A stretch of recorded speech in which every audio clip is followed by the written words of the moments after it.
Buenas noches, estimados.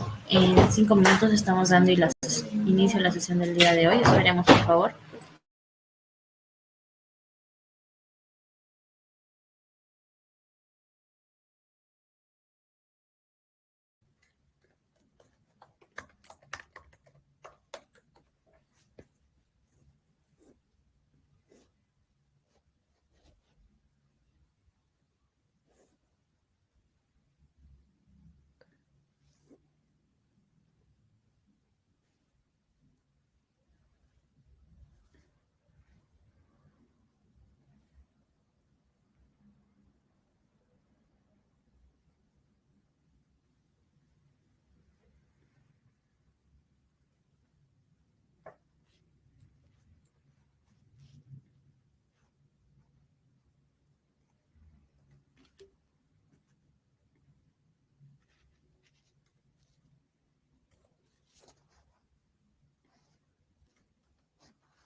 Buenas noches con todos los participantes. Los saluda Daniela Pérez, representante de Ingenium, Escuela de Formación Profesional.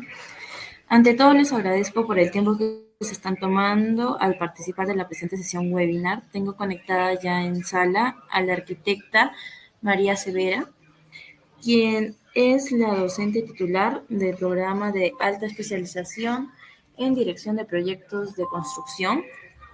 Además, es la docente que se va a encargar de la exposición del día de hoy, que tiene como tema gestión de riesgos en proyectos de construcción. ¿Sí? Asimismo, comentarles que vamos a desarrollar un pequeño índice que están visualizando ahora mismo en sus pantallas. En este caso, vamos a iniciar por la presentación de la empresa, quién es Ingenium, Escuela de Formación Profesional, qué capacitaciones brindamos y cuál es nuestro objetivo como empresa.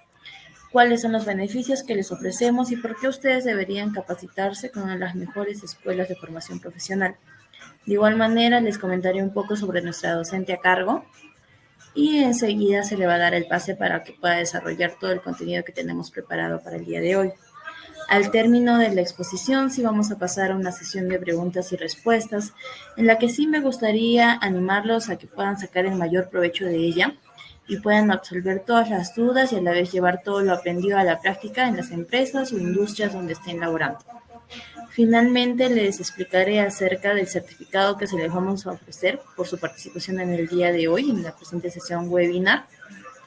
En este caso vamos a iniciar ya con el punto número 1 de nuestro índice, que es la presentación de la empresa. Permítanme, por favor, les voy a proyectar un pequeño video.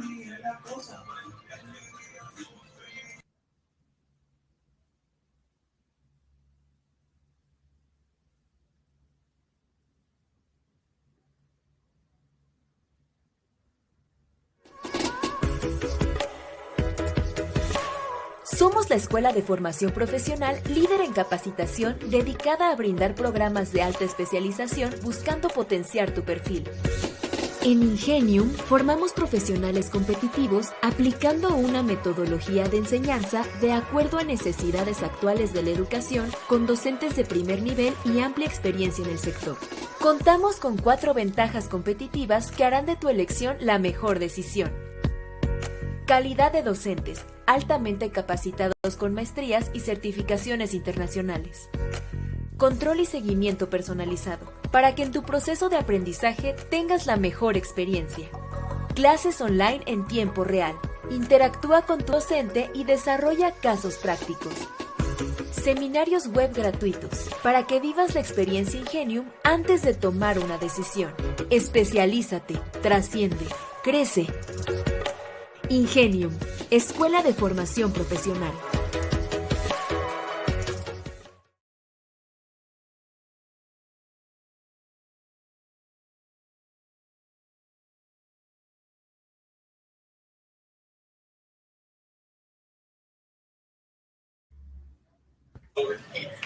Perfecto, ya hemos pasado con el punto número 1 y seguidamente vamos a pasar con la exposición de nuestro docente. En este caso les voy a comentar antes un poco acerca de ella, de la arquitecta María.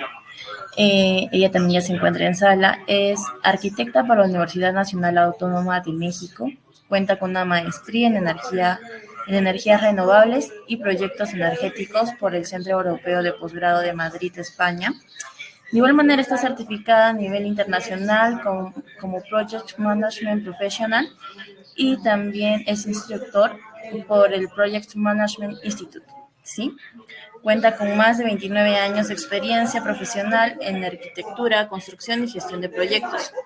Ha desempeñado funciones en las áreas de gestión de proyectos, coordinación de vinculación, supervisión de mantenimiento residencial, presidencia de obra y en la gerencia administrativa para organizaciones como la Embajada estadounidense en México, Grupo Taurus, Acun Construcciones en México y entre otras. Como instructor, ha realizado capacitaciones en gestión de proyectos bajo el enfoque de PMI en Sudamérica, Europa y Estados Unidos para organizaciones como BMW, ITAM, Actualmente sí labora como coordinadora de vinculación y es especialista en gerencia de proyectos en la Facultad de Arquitectura de la UNAM. Como les comenté, vamos a tener una sesión sí de preguntas y respuestas en la que sí me gustaría animarlos a que puedan absolver todas sus dudas. En el lado derecho inferior de su pantalla van a poder encontrar el chat por donde van a poder realizarlas. De igual manera, yo les voy a escribir sino un mensajito para ahí para que lo puedan identificar. Por la participación del día de hoy en la sesión webinar, les vamos a ofrecer un certificado, el cual ahora se los voy a proyectar. El certificado va a ser enviado a sus respectivos correos a los cuales ustedes se han inscrito, ¿sí? Tiene un plazo, sí, de 10 días hábiles para el envío. En este caso, antes de iniciar, sí quisiera compartir con ustedes el brochure del programa. Permítame, por favor, les voy a compartir el brochure. Ya les debe estar apareciendo lo que es el brochure de este programa, el cual estamos iniciando el 15 de febrero. Va a tener unos días de programación, o nuestros días de clase va a ser los martes y jueves en el horario de 8 de la noche a 10 de la noche. Por ello también les voy a hacer llegar una oferta, la cual es exclusiva por este día, por su participación el día de hoy. Van a tener un descuento especial. Entonces, una vez ustedes ingresan a la oferta, esto sí los va a direccionar con un asesor comercial, quien les va a dar, si tienen la información respecto al programa, si tienen alguna duda con respecto a él, no hay ningún problema, se la pueden realizar ahí, ¿sí? Ingeniera, le voy a dar el pase para que podamos, arquitecta, perdón, le voy a dar el pase, por favor, para que podamos iniciar la sesión. Muchas gracias. Por favor, le voy a poner la presentación.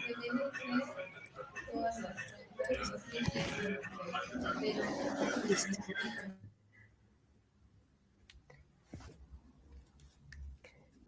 Gracias. Buenas tardes, noches, ya una tarde muy avanzada. Hoy vamos a platicar de la gestión de riesgos en los proyectos de construcción o cómo gestionamos los riesgos que se presentan específicamente en proyectos de construcción. Muchas gracias por la amable participación. Efectivamente, esta soy yo. ¿Qué tendríamos que hacer primero? Entender los términos y empezar a unificar. A veces pareciera que la palabra riesgo nos lleva al susto o al tratar de evitar que algo suceda. Solo hay una forma de evitar que tengamos riesgos en los proyectos, no solo de construcción, en cualquier proyecto, y es no haciendo el proyecto, que el proyecto no existiera. Entonces, primero tendríamos que hacer como prioridad el entendimiento y establecer una comunicación o un lenguaje universal para entender el riesgo. En realidad, el riesgo estamos acostumbrados a darle una connotación negativa, cuando en realidad podríamos tomarlo en dos vertientes. ¿Qué es? Primero, es una posibilidad potencial de pérdida o daño, o bien, si fuera en beneficio, de ganancia o de aportación. Un poquito este concepto parte de un análisis FODA, donde nosotros privilegiamos las fortalezas de una actividad o de un proyecto y sus debilidades, y buscamos las áreas de oportunidad y tratamos de estar vigilando las de amenaza. En ese punto tendríamos entonces situaciones positivas y negativas, tal que la definición real de riesgo para el Project Management Institute es un evento o condición incierta que tendrá un impacto positivo o negativo para el proyecto, ya sea a su objetivo, a la organización, o bien el resultado del proyecto, que tendría que ser un producto o servicio único e irrepetible. También es exponer el proyecto o exponer el producto a una oportunidad de un evento adverso o favorable, con consecuencias adversas o favorables. Una vez más, esto no tendría que ser motivo de todo tiene que ser malo, y sí podría ser esa oportunidad de, si esto es malo, cómo reacciono de manera eficiente y eficaz para solucionar de la mejor manera el riesgo. Cuando nosotros estamos analizando riesgos, debiéramos tener muy claro que dentro de un proyecto, cada uno de los miembros del equipo debe de tener una función de acuerdo a su perfil. ¿Qué es esto? No quiere decir que si yo tengo o tenía como base en el PMBOK de la sexta edición 10 áreas de conocimiento, más 2 de construcción, más un anexo de construcción, yo tuviera la necesidad de tener 13 miembros o 13 equipos distintos de trabajo. Lo que quiere decir es que dentro de mi equipo de trabajo, dentro de los miembros que conforman mi equipo de trabajo, yo debo de identificar cuáles son las habilidades que tiene cada uno de ellos. Yo creo que todos en nuestro equipo de trabajo hemos tenido 2 elementos que aparentemente todos quisiéramos desaparecer de nuestros proyectos. Uno es el criticón, el que uno le enseña el plano, sí, pero se te chorreó la tinta. Esa persona no está agrediéndonos ni está agrediendo el proyecto. Si nosotros hacemos la conversión en el lenguaje y que todo trabajamos en equipo en la administración de proyectos, que lo primero que yo hago es alinear la gestión de los recursos, lo que estaría haciendo es un control de calidad. Entonces, lo que todos en la emoción no vemos que podría mejorarse, esa persona con esas características en su personalidad nos va a ayudar a corregir. Con los riesgos pasa lo mismo. Tenemos al pesimista. Vamos a hacer una fiesta, pero si hacemos la fiesta y llueve, bueno, ponemos una cubierta, y si la cubierta se vuela, bueno, la amarramos, y si con las cuerdas alguien se tropieza. Eso es lo que necesitaríamos, ese pesimismo o esa valoración de eventos inciertos que probablemente sonarían absurdos y a que no van a suceder, para generar la respuesta. Lo que yo hago es planificar esos riesgos. Si bien yo no puedo adelantarme a que sucedan, sí lo que puedo hacer es estar preparado y planificar cómo actuar. En la construcción específicamente, tenemos que ser reactivos, sobre todo si estamos hablando de elementos o de un riesgo o este evento incierto, consecuencia de un desastre natural. Entonces necesitaríamos tener identificados de manera previa en nuestros proyectos el máximo de estas situaciones, para bien o para mal. Ese pesimista también de pronto nos abre la visión de, ok, si yo tengo esto malo, debe de haber su contraparte que sea bueno. En la emoción de iniciar un proyecto, muchas veces no somos capaces de tener esta neutralidad para empezar a analizar. Ya identifiqué, ahora qué le analizo, ¿es bueno o es malo? ¿Y cómo voy a dar respuesta? Si nosotros oímos la palabra riesgo por sí misma, sin identificarlo y sin analizar, lo que vamos a decir es, no quiero saber nada. Pero si en esas respuestas yo estoy buscando cómo actuar a lo positivo, a las que son una oportunidad y no una amenaza, también estoy dando respuesta a ese evento incierto. Y para eso yo tengo que monitorearlo, es decir, tengo que vigilarlo. No puedo controlarlo.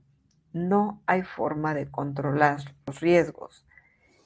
Controlar los riesgos sería dominar la situación y sería asegurar y asumir que nada se va a salir de lo que yo tengo. Si lo señalamos con las manos, tengo un ramo, y de ese ramo de flores nada se va a salir. Ninguna hojita del tallo, no me va a picar ninguna espina, y si me pica me voy a aguantar porque no puedo soltar.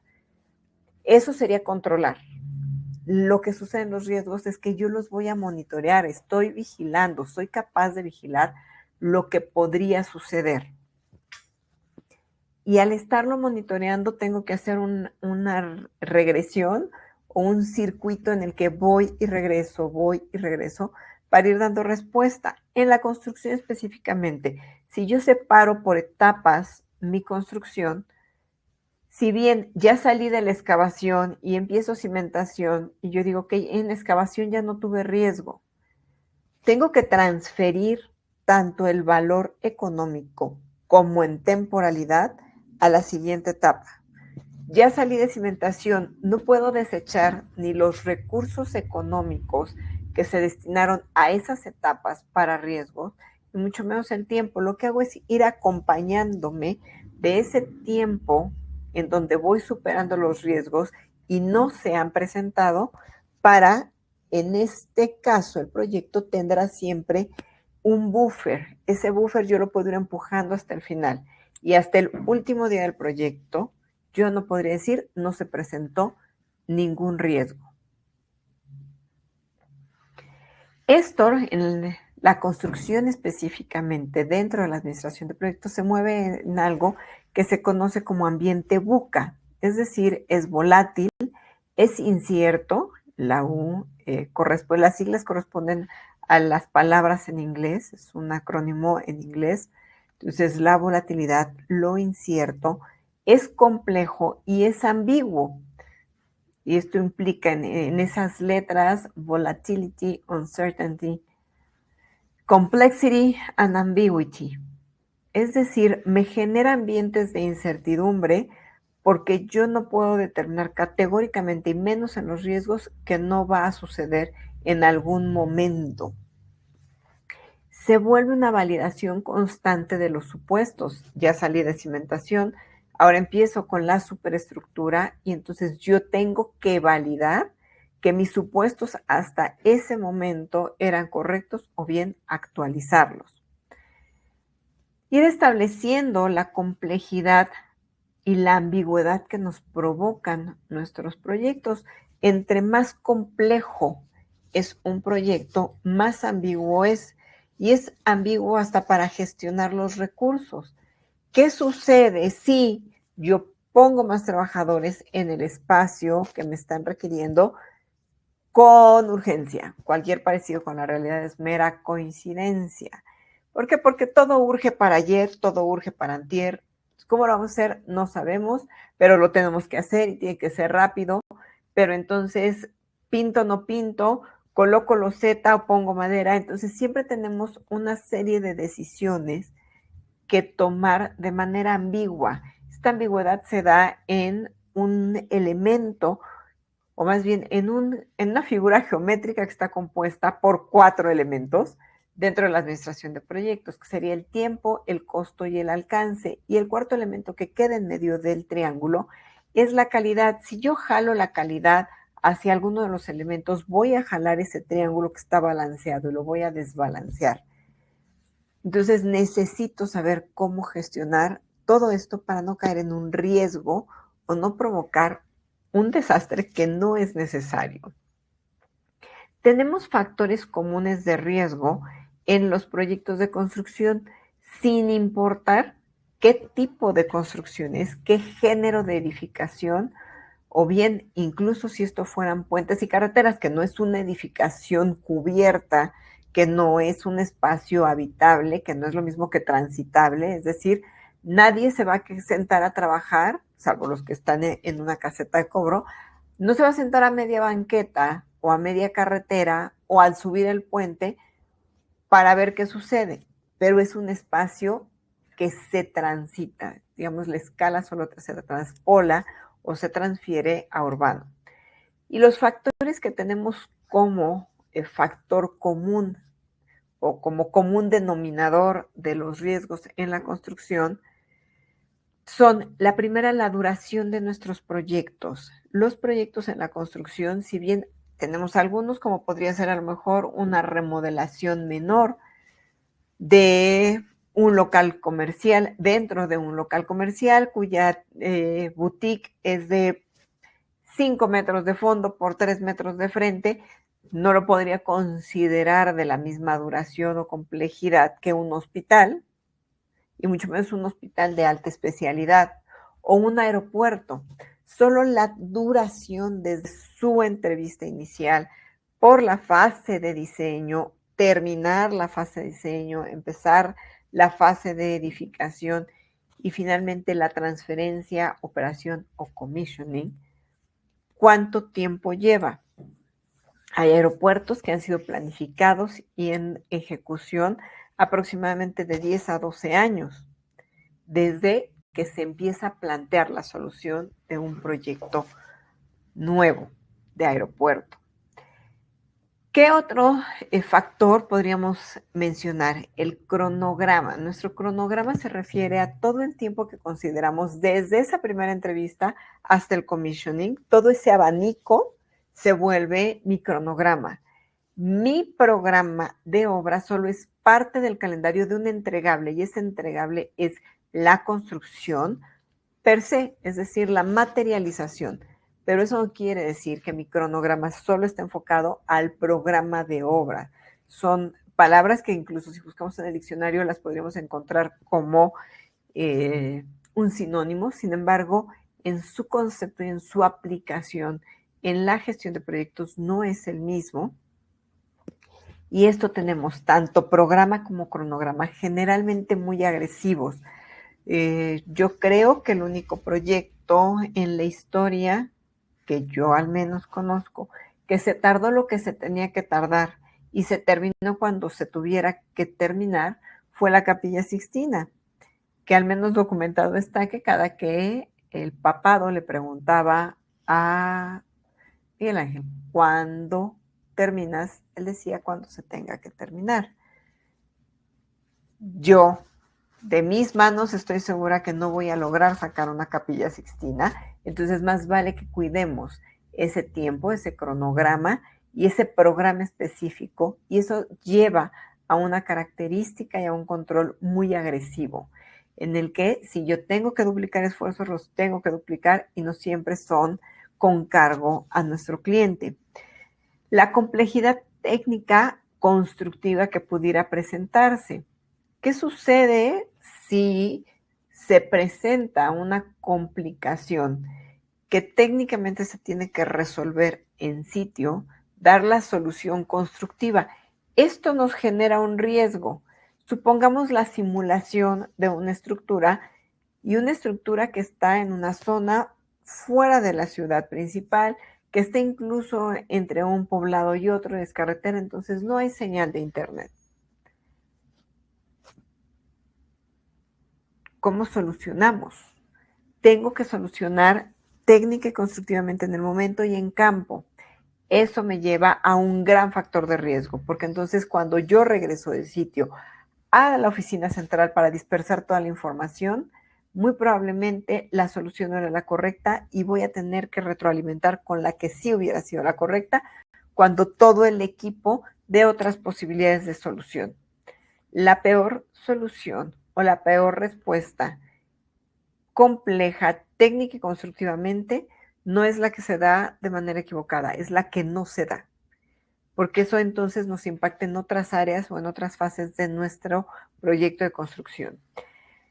¿Cuál sería el otro? Los agentes ambientales, no nada más el medio ambiente natural o físico, también los agentes ambientales, sociales y políticos, los vamos a ver un poquito adelante, y que tuviéramos fuerza de trabajo sin experiencia. Quienes nos dedicamos a construir sabemos que tenemos un escalafón, una pirámide con las posiciones incluso de la gente de obra. Pero ¿qué sucede si alguien de la construcción de la obra me dice, yo sí sé hacerlo? No tenemos forma de hacer un examen y decir, ok, contéstame esto y si lo pasas, aceptas. A diferencia de una selección de personal de algún puesto gerencial. Pero el operador, uno parte de la confianza y así es como uno va haciendo su propio equipo de trabajo. Entonces, si esa persona me dice que sí sabe hacer algo y en realidad no sabe hacerlo, nos está poniendo en un gran riesgo. No es importante, sí, bueno, pero nada más lo tuve una semana. En esas 5 días que son 40 horas, más el sexto día que debiera trabajarse o que se ha trabajado siempre en la construcción, ya fue una semana perdida.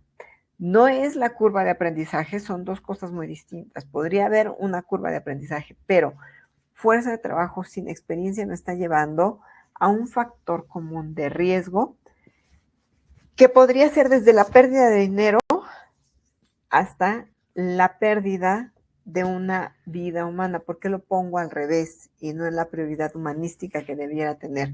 Porque si yo pierdo el proyecto, toda la mano de obra se va. Entonces, no es que vale más, que vale menos. Es este punto de poner las cosas en su justa dimensión. Si alguien hace algo sin experiencia, lo peor que va a pasar es que yo lo corra por haber mentido. Pero si su error nos cuesta vidas, ¿qué hacemos?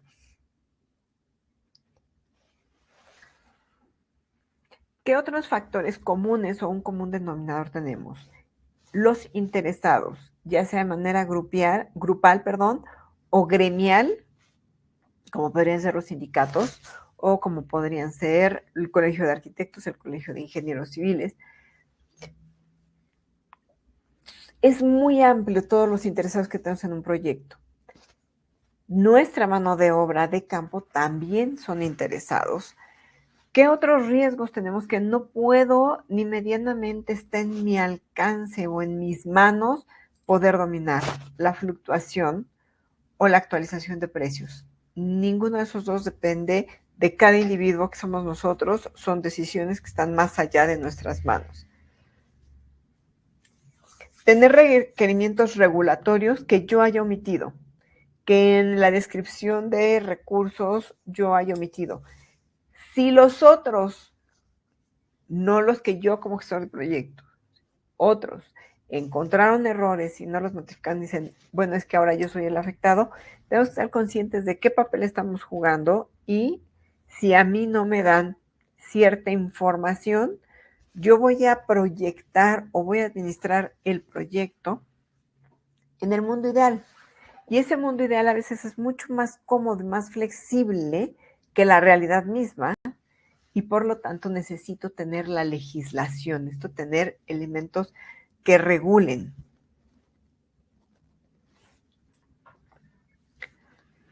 ¿Qué sucede si tenemos falta de suministro por escasez, no por un problema administrativo dentro de la organización? Entonces van a empezar a faltar los materiales, va a existir a lo mejor un material de pésima calidad y esto va en detrimento de nuestro proyecto. Lo que hago es hacer una cadena de elementos para identificar los riesgos en los proyectos de construcción. Esas herramientas o esa agrupar los proyectos por su problema me lleva a tener una agrupación por categoría o por elemento que lo detona. ¿Qué sucede con este elemento que lo detona? Si van 10 veces que se monta una trave para hacer un puente y las 10 veces se ha caído, es decir, ha colapsado, lo que tengo que identificar es qué es lo que detona que se caiga. Una mala colocación, una colocación temprana. Y entonces empiezo a analizar si realmente aplica para mi proyecto actual un histórico ¿de qué? De la organización. Voy a hacer una agrupación por elementos de causa raíz, que su causa raíz sea común. Si habláramos de elementos como podría ser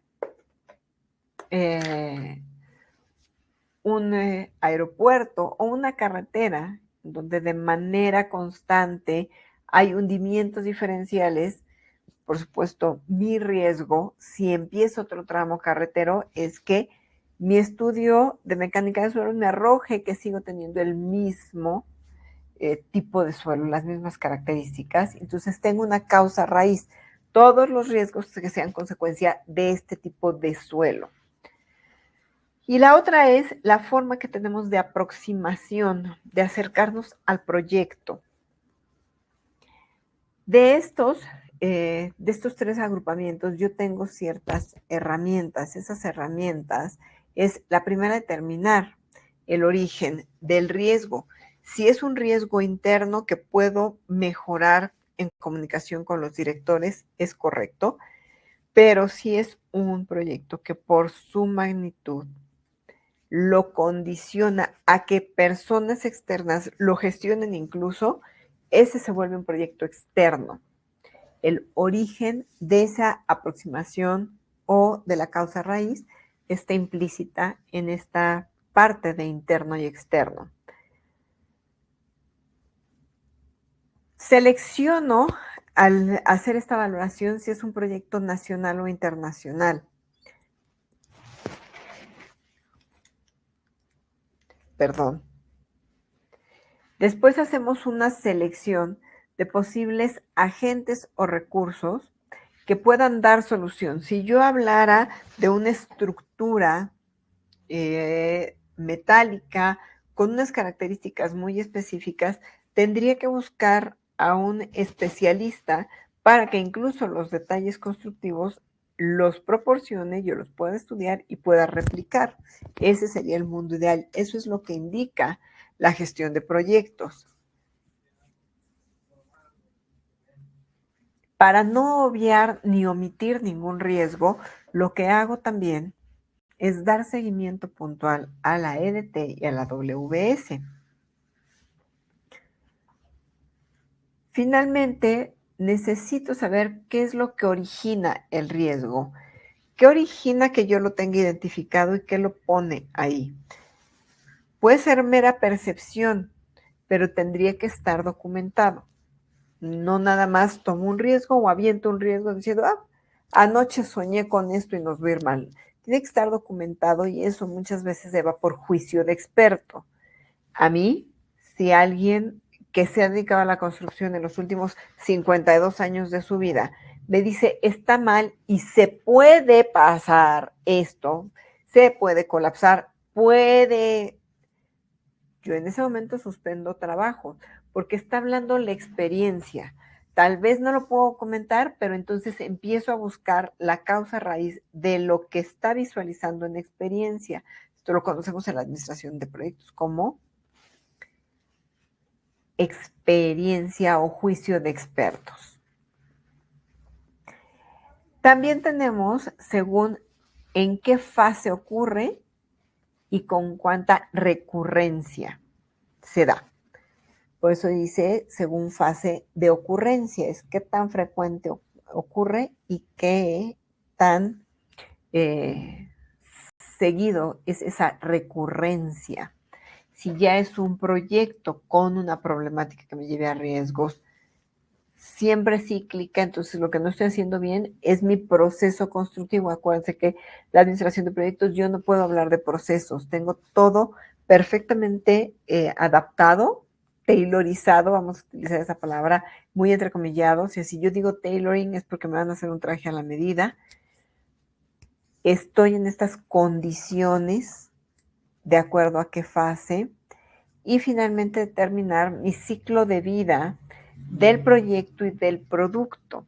El producto en algún momento va a dejar de funcionar para lo que fue creado o bajo las características que lo crearon para volverse un proceso. En ese momento ya no es proyecto, ya entra la operación y tengo que transferir. Cuando hablamos del origen de estos riesgos en la construcción, no hablamos únicamente de la ejecución, el ambiente de la construcción o medio ambiente de la edificación concibe desde el inicio del proyecto hasta su puesta en marcha. Por lo tanto, yo agrupo los riesgos por su origen en un riesgo o una actividad que puede llevar al fracaso por un diseño incompleto o malo. Técnico, este técnico o no di la respuesta o bien cuando están trabajando en una respuesta técnica no tuve quien me asesorara y tampoco era mi expertise, entonces no sé si lo resolví bien.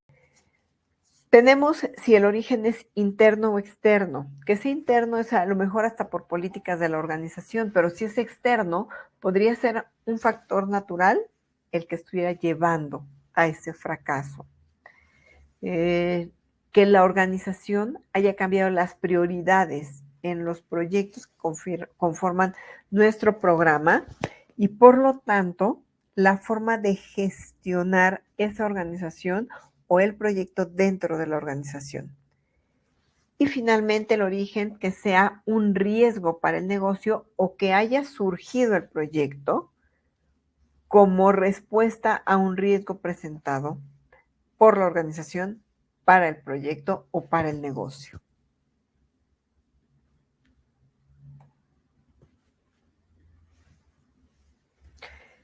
Nosotros tendríamos dos formas, de acuerdo al PMBOK que he mencionado, la sexta edición, tenemos dividido nuestro análisis de riesgos en dos formas, el análisis cualitativo y el análisis cuantitativo.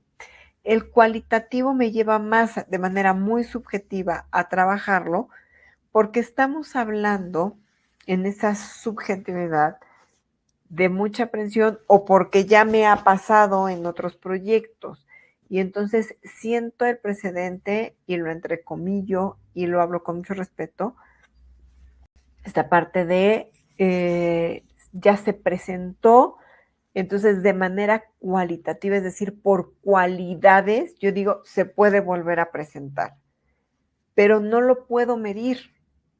Solo sé que se ha presentado una vez de 10, solo sé que se ha presentado 10 de 10, pero no tengo cómo medirlo, cómo hacer sensible y tocar ese proyecto. Y para eso nos apoyamos del análisis cuantitativo.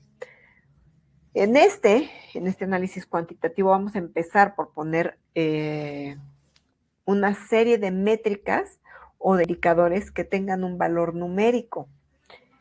Lo que no es válido es tratar de modular esto o manipular los resultados a favor ni siquiera del proyecto.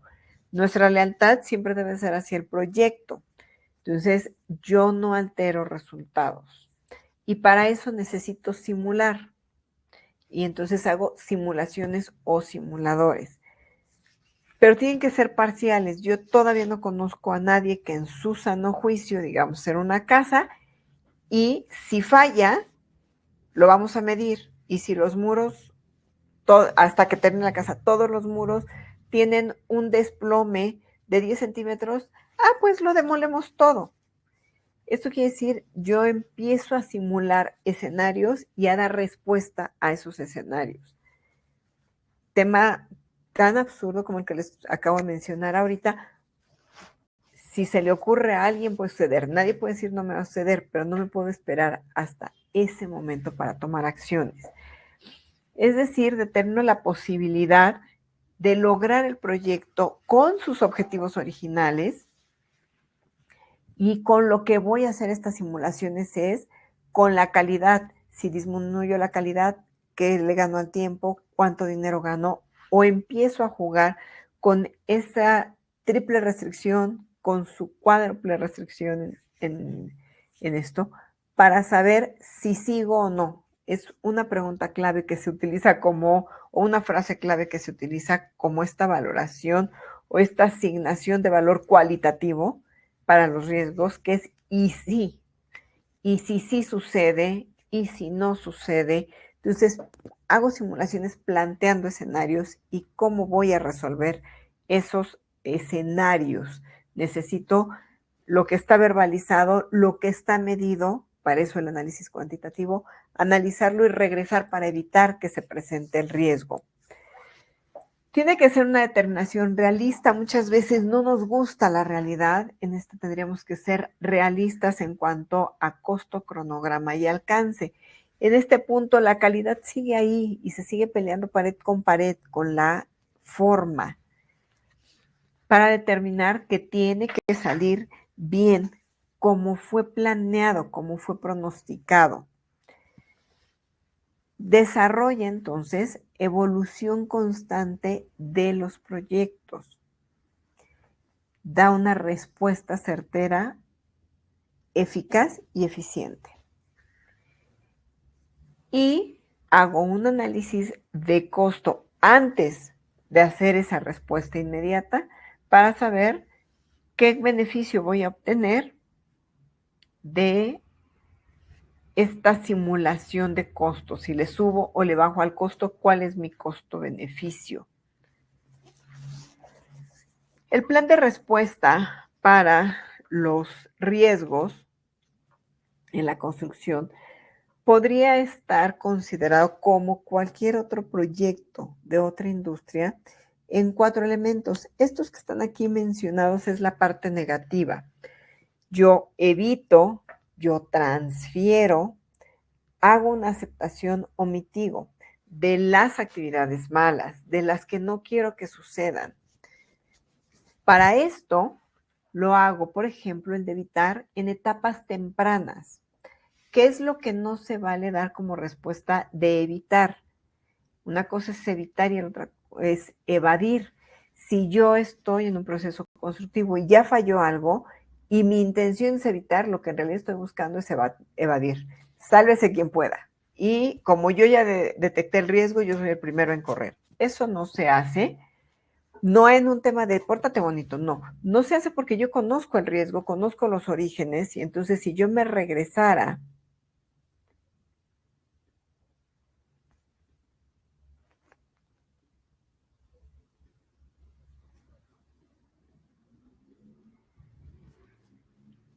a las curvas de aprendizaje, lo que voy a tener es partir desde cero en esos orígenes.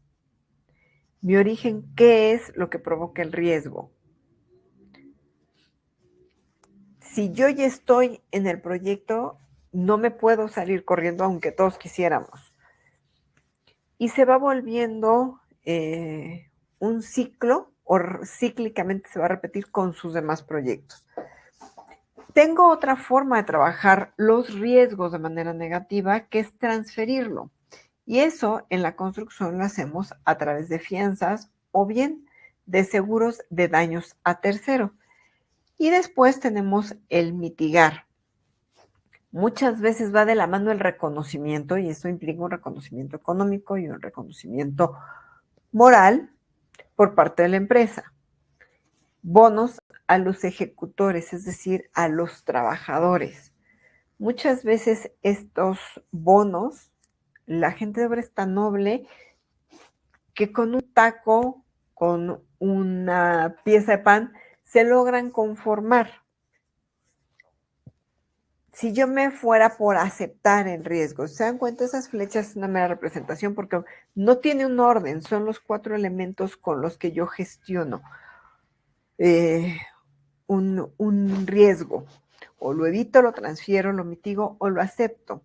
Y al aceptarlo se quedan las cláusulas de un contrato.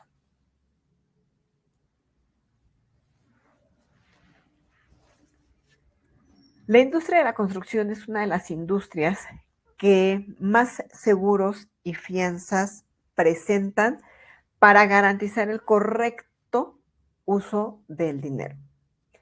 Para garantizar que nosotros que somos constructores lo hicimos bien y para que veas mi confianza te voy a dejar todo un año dinero mío en tu bolsa,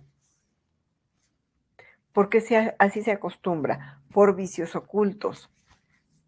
A veces saldría más barato regresar solo una vez, que es cuando se ejecuta. Si yo tengo que ir y regresar, estoy generando y ampliando los riesgos. Entonces, cuando hablo de seguros para la construcción, necesito tener claridad de qué es lo que necesito asegurar o de qué necesito dar fianza. Si hablo de riesgos que me propician los clientes o los propietarios, tengo que proteger o asegurar entonces a los propietarios o a los clientes. Si el riesgo es con una contratista o con un subcontratista, tengo cómo asegurarlo. Necesito una fianza o tantas fianzas necesite para yo garantizar que mi trabajo se va a hacer correctamente y que además esté en apego completamente a la ley. Tendríamos riesgos normales. Esto cuando lo mencionamos, y lo pongo así porque así está en la literatura del PMI, yo digo, ¿cuáles serán los riesgos anormales?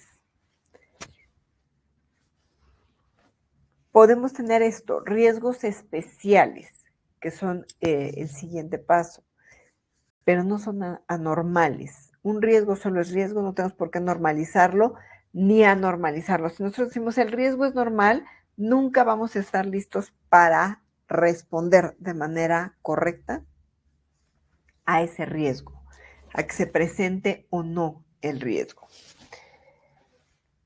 Cuando tenemos los seguros o las fianzas por un riesgo de contratista, nosotros le tenemos que exigir a un contratista que nos dé su seguro. Si yo voy a ser responsable ante el cliente, ojo, porque cada hilo que se dibuje se va a tener que ver reflejado para cuando se termine el proyecto. La responsabilidad pública. Quien trabaja en obras de gobierno necesitan entregar la mayoría de las veces esta función de responsabilidad pública. La responsabilidad laboral. ¿Qué sucede si yo corro justificadamente? Ni siquiera nos vayamos a la parte injustificada. Justificada.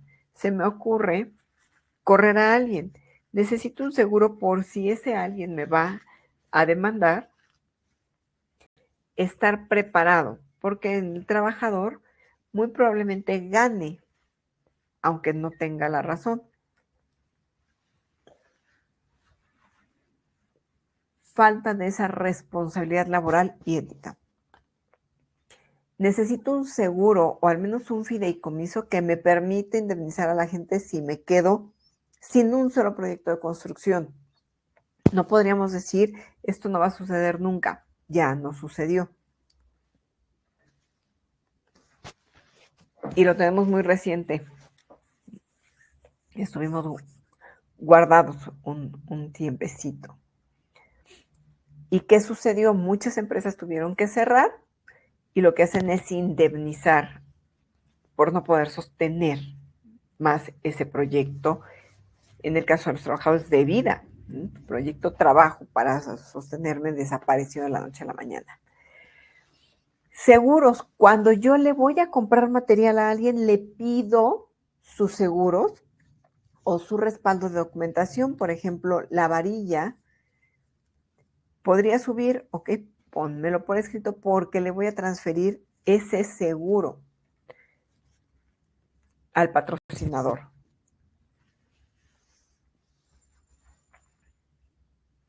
Fianzas. ¿Alguien conoce a algún médico al que se le pague una fianza para curarme? Y con toda la confianza entramos a su consultorio. Nos da un papel con unas letras que solo entiende el de la farmacia, en el mejor de los casos. Y no me pidió ninguno de estos seguros. ¿Habrá pacientes que mueren en un quirófano? ¿Alguien le ha pedido fianza de vicios ocultos al doctor? Estoy segura que no. Pero nosotros en la construcción sí los entregamos y necesitamos todos estos puntos, saberlos analizar correctamente para establecer los seguros que me van a proteger a mí. Yo sé que se los tengo que dar o el beneficiario es alguien más. Pero el proyecto es mío, los riesgos son míos. Y los voy trabajando. Y yo determino si pido esas fianzas y las transfiero o me quedo con esas fianzas o seguros y yo lo atiendo. ¿Qué más hago con los seguros o qué declaratorias le tengo que hacer a los seguros? Una de esas declaratorias es si son riesgos de bajo requerimiento, bajo contrato, es decir, eventos específicos que solo se van a presentar con ese recurso. Daños a terceros y responsabilidad civil. Podría llamarse de otra manera en otros países. Yo entrego un seguro, no una fianza, si estuviera yo construyendo, por ejemplo, un edificio. si le daño la casa al vecino, hay un seguro que responde por ese daño. Y finalmente, los daños que no son asegurables. ¿Por qué? Porque no entran en la legislación. Regiones, por ejemplo, en donde la naturaleza es implacable, muchas aseguradoras o casas de fianza dicen, yo no tomo ese riesgo. Entonces necesitaría buscar una alternativa. Esa alternativa podría ser el autoasegurarse o bien buscar un fideicomiso en el cual se vaya alimentando una serie de inversiones para subsanar, por ejemplo, aquello que no dice la ley que yo tengo que asegurar, pero que se presentó y yo quiero atender hacia mis trabajadores. Necesito estar preparado para eso. Nuestros seguros o los seguros de la construcción son muy específicos y eso le pone condiciones especiales. Entonces necesito que quien me está asegurando o afianzando entienda perfectamente bien las consideraciones específicas de la construcción para que pueda desarrollar un seguro que me acepten mis clientes o que yo le acepte a los contratistas para estar todos protegidos.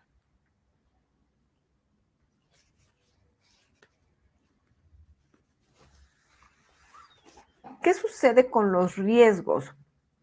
Esa imagen es una persona un poco irresponsable si lo vemos con la óptica del día de hoy. Esa foto tiene mucho tiempo. Estoy en una cimentación profunda con la cepa completamente abierta. Es la imagen de una antena de televisión, la cimentación para recibir la torre.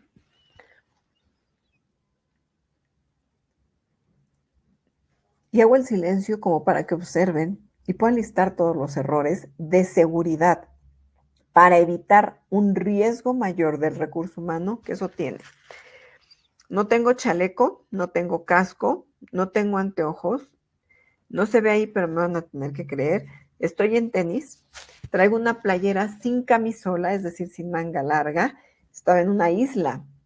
Es por proteger la piel, debí haber tenido esa protección. Y no traigo lentes ni gogles. La parte que ya no se ve en la cámara o en la foto es que enfrente de mí, a 5 metros, estaba la revolvedora de concreto o de hormigón a pie de cimentación, tirando el concreto directo en un terreno que ya no estaba apuntalado porque necesitábamos no tener apuntalado para hacer esas contenciones. Y por si fuera poco, estábamos teniendo que bombear agua porque al ser una isla, se golpeó una de las paredes de la cimentación y abrió veta. O sea, no es que nosotros hubiéramos llegado al mar, abrió veta y por filtración en un tipo de suelo que es completamente permeable, no teníamos mucho que hacer. Eso pone en riesgo mi proyecto. No es un tema de comunicación, es un tema de estoy arriesgando a mis seguros, a mis recursos humanos por la nada misma. Esta no podría yo decir, voy a aceptarlo. No podría decir yo, vamos a pedir una fianza. ¿A quién le pido fianza si es ella misma?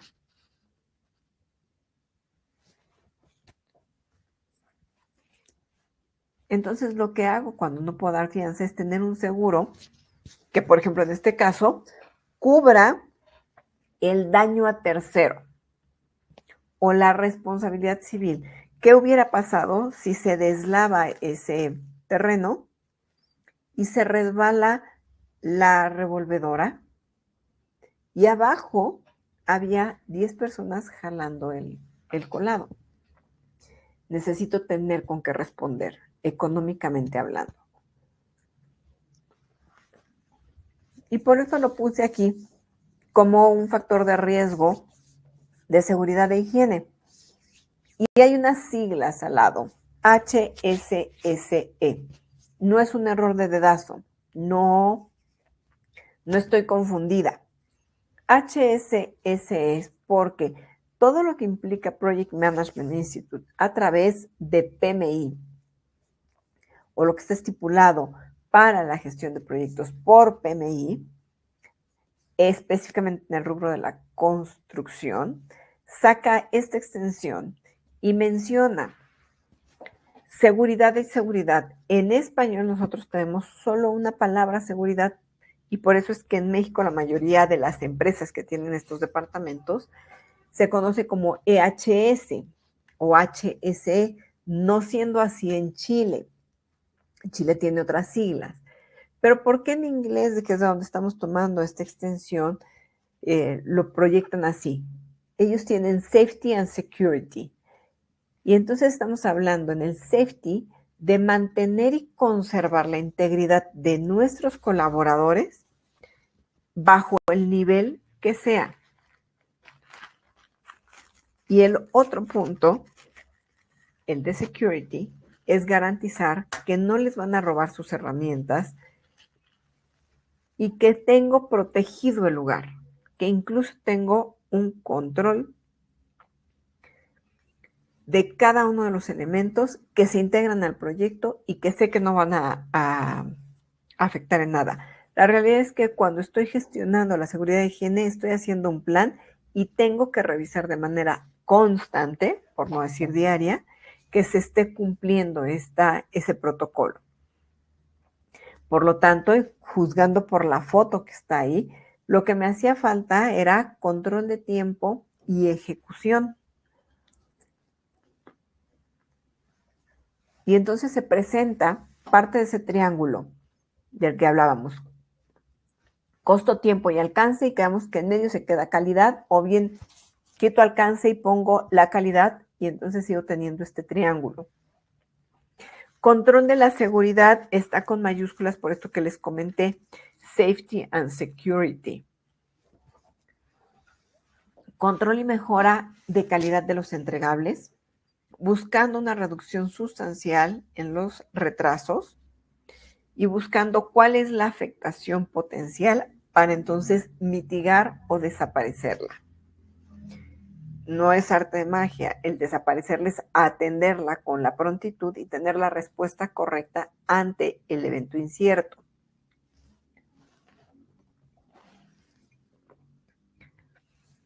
Y el otro punto que se vuelve un riesgo en la seguridad y higiene es el incremento de las habilidades de equipo. En las construcciones se ha dado ya con manera frecuente o con gran intensidad la presencia,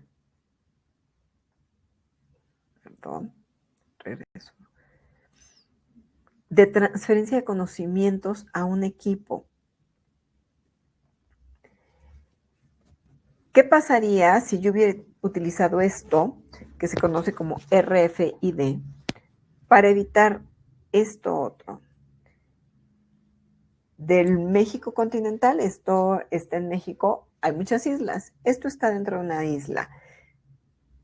Para supervisar la obra, yo podría haber utilizado alguno de estos elementos, y eso es parte de innovar tecnológicamente para disminuir o mitigar la posibilidad de un riesgo. Por ejemplo, esto de RFI son radiofrecuencias que me permiten identificar.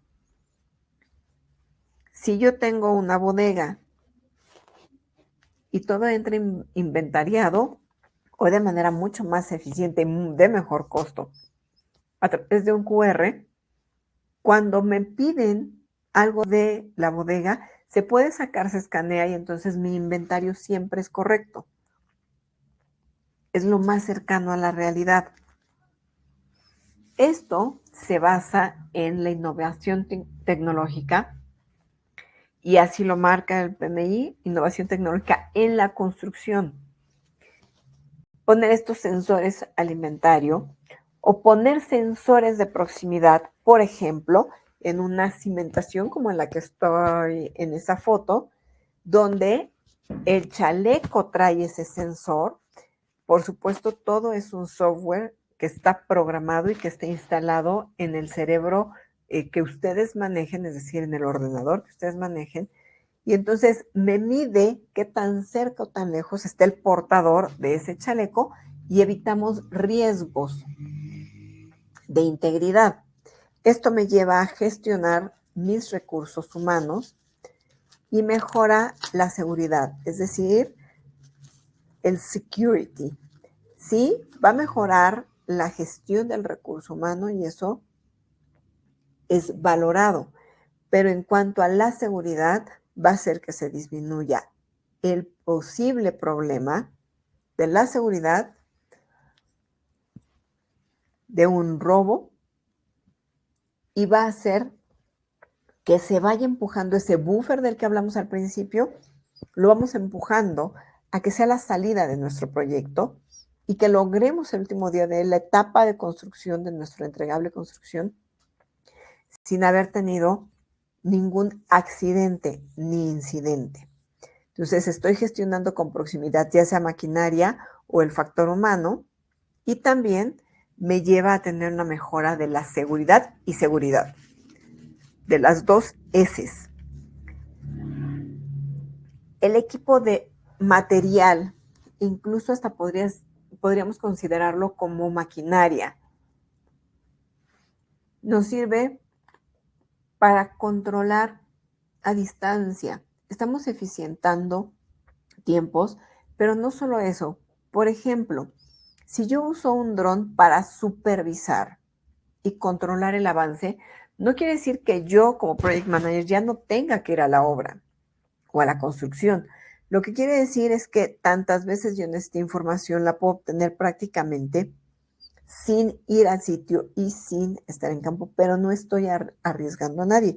Este cruce de esa isla que les comentaba, pues a lo mejor hubiera tenido que ir menos veces, porque una cosa es ir a resolver cierta incertidumbre, incluso ir a trazar, a tener que ir diario, porque necesito ver cómo van.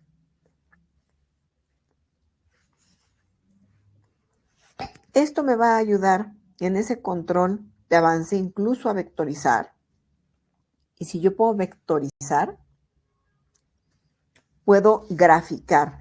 Y entonces mi análisis cuantitativo está soportado de manera numérica en proyectos de la misma organización. Por lo tanto, ese avance y ese registro constante puedo ayudarme o valerme de un levantamiento topográfico por nube de puntos en donde yo pongo al interior del inmueble, por ejemplo, un inmueble dañado por sismo, este equipo, muy parecido, o por no decir un dron, que va dispersando un baño láser y entonces vamos identificando todos los elementos. O bien, esta tecnología conocida como topografía LiDAR o LIDAR, que me permite medir a través de un rayo láser también dónde tengo oquedades en el terreno, dónde voy a encontrar agua, a qué distancia, y lo mide como temperatura. Entonces me indica días en los que esa medición de termómetro está muy rojo, está verde. Me va a ayudar incluso para eso. Pero lo mismo me sirve la nube de puntos. Insisto, estos dos, la topografía LiDAR nos ayuda cuando son grandes extensiones y la nube de puntos cuando es menor, pero en ambos casos lo que estoy haciendo es eficientar, no me estoy transportando con todo el equipo, para eso me sirven los drones.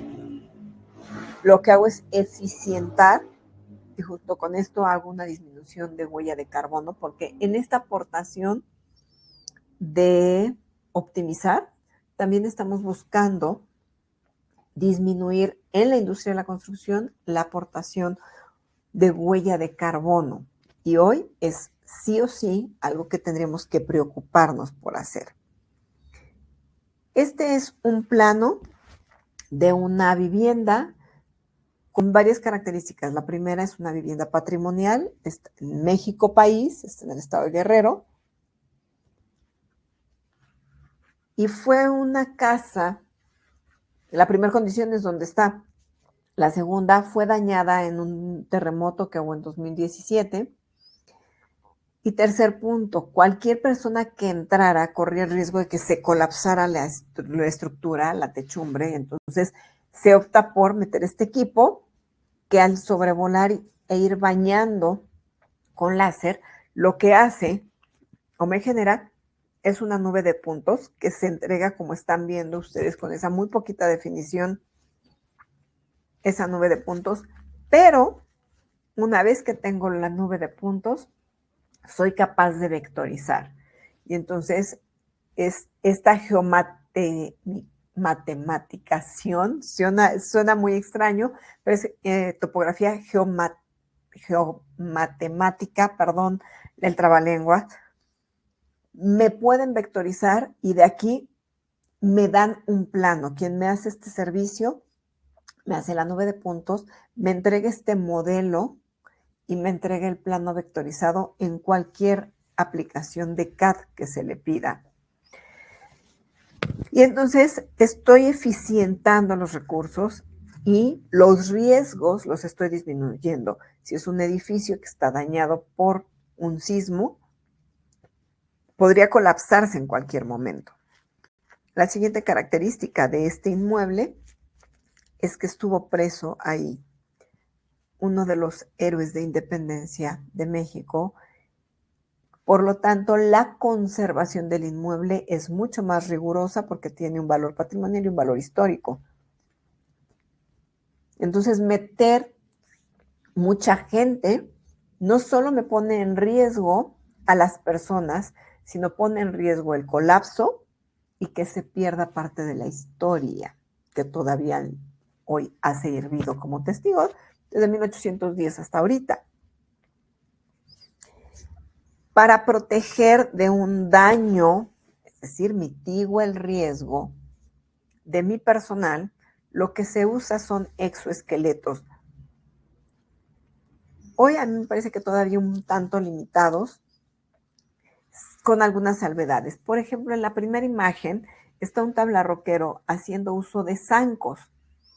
Esto me permite con los zancos trabajar en el espacio de una sola persona, a diferencia de cuando tengo que mover todo el andamiaje, que no puedo quedar en ciertas áreas que no cabe el andamio, y hacerlo en una escalera podría ser más riesgoso. ¿Cuál es el peor riesgo de esa condición? Necesito capacitar a la gente. Caminar y trabajar en zancos no debe de ser cosa menor cuando hay tan poquitos tablarroqueros que lo hacen. El otro y los otros dos, si se dan cuenta, lo que hace es corregir postura. En la fotografía en medio está un trabajador cargando bultos y entonces el exoesqueleto, esta estructura externa al cuerpo, le va a permitir sostener y compartir el trabajo de la columna con el equipo que le está ayudando a cargar. Y entonces lo que se hace por vicio de moverse sin cuidado, esta estructura los ayuda a conservar la vertical y entonces no tengo riesgos de accidentes en el trabajo. Todo tiene una capacitación, sí. Y finalmente, en donde está el otro tablarroquero, la tercera fotografía, también trae este chaleco que es un robot y entonces lo que hace es ayudar a que las articulaciones de la parte superior estén de manera cómoda. Pareciera que no es cómodo, pero en lugar de el tablarroquero tener su mano estirada haciendo estos trabajos, tiene un aparato que le está deteniendo y puede trabajar. O sea, hay un esfuerzo en articulaciones que se está viendo mitigado. Y ese es el uso de la innovación tecnológica en la construcción para disminuir nuestros riesgos. Si hiciéramos un recuento incluso de riesgos administrativos, porque hasta ahorita se habla y hasta ahorita hemos hablado de los riesgos físicos, pero ¿qué sucede si yo uso la innovación tecnológica y cuáles son mis primeros riesgos? Por eso está en otro color. Son los procesos de licitación y de cotización. Ir a campo, después hacer las juntas. Hoy la tecnología nos ha presentado esto que estamos haciendo ahorita de la virtualidad. Y entonces todas las respuestas se suben a una nube, pero eso también en aplicaciones me permite filtrar, hacer balances y valoraciones mucho más efectivas y eficientes. Y entonces detecto, antes incluso de asignar la construcción, cómo se puede resolver. Administrativamente tengo un riesgo que es perder dinero. Entonces, la tecnología o el cuidado de los riesgos me lleva a estar involucrado con riesgos desde los procesos de licitación y cotización. Un error en una cotización, por ejemplo, podría llevar al riesgo total el proyecto, sí. En algún proyecto que he estado involucrada, se hizo el diseño de una alfombra, por extraño que parezca, y se cotizó la que estuviera local más cara. Cuando el cliente ve la alfombra, dice, esto no es lo que yo pedí en mis especificaciones originales. Las especificaciones originales estaban en inglés. El plano original estaba en inglés. Nada de esas dos cosas corresponde a lo que está comprando el proveedor. Efectivamente, cuando regreso a las especificaciones, nadie le había dado a los constructores que la alfombra tendría que ser más allá del onzaje, como compramos normalmente las alfombras. Hablábamos de la altura del pelaje y era de 4 pulgadas y tenía que ser completamente blanca a 4 pulgadas, porque esa alfombra lleva un rasurado para hacerle grecas. Y el pie de una persona caminando tendría que perderse por completo en el pelaje fuera de las grecas que están rasuradas. Estas especificaciones mal ampliadas o mal traducidas o mal expresadas ponían en riesgo el proyecto. Ahí empezamos desde temas de gabinete hacia la obra. Los problemas que me llevan también a un riesgo son aquellos técnico-constructivos que tienen que resolverse con inmediatez y por eso es que en el análisis o en la identificación de riesgos nos vamos en estos panoramas de ¿y si sucede esto? ¿Cómo lo arreglamos? Y plantear diferentes escenarios. Tenemos riesgos ambientales y sociales. Los riesgos ambientales no solo son los desastres naturales en lugares con alta contaminación, como podría ser la Ciudad de México. Tenemos esos riesgos en donde en ocasiones la autoridad para por completo la actividad al aire libre y nuestra actividad en la mayoría de sus casos estamos dentro o fuera. Factores sociales, que sea una obra que de manera social no aporta o que en un vecindario no sea una construcción aceptada y entonces se vuelve un riesgo social porque va a detonar una discrepancia o un pleito entre todos los interesados. Recordemos que interesado es todo aquel que se vea beneficiado o perjudicado. Tenemos problemas o riesgos económicos y financieros y estos están directamente ligados a la fluctuación de la moneda. Está completamente ligado a una alza de intereses si hubiera un crédito. Está ligado a que se quede sin dinero el cliente o el patrocinador y haya que abortar el proyecto o cancelarlo. Tenemos riesgos por comunicación entre los requerimientos de los interesados y alinear una política organizacional y que todos los interesados estén satisfechos. La comunicación es uno de los factores que más riesgo tiene en los proyectos y que podría llevar al fracaso un proyecto.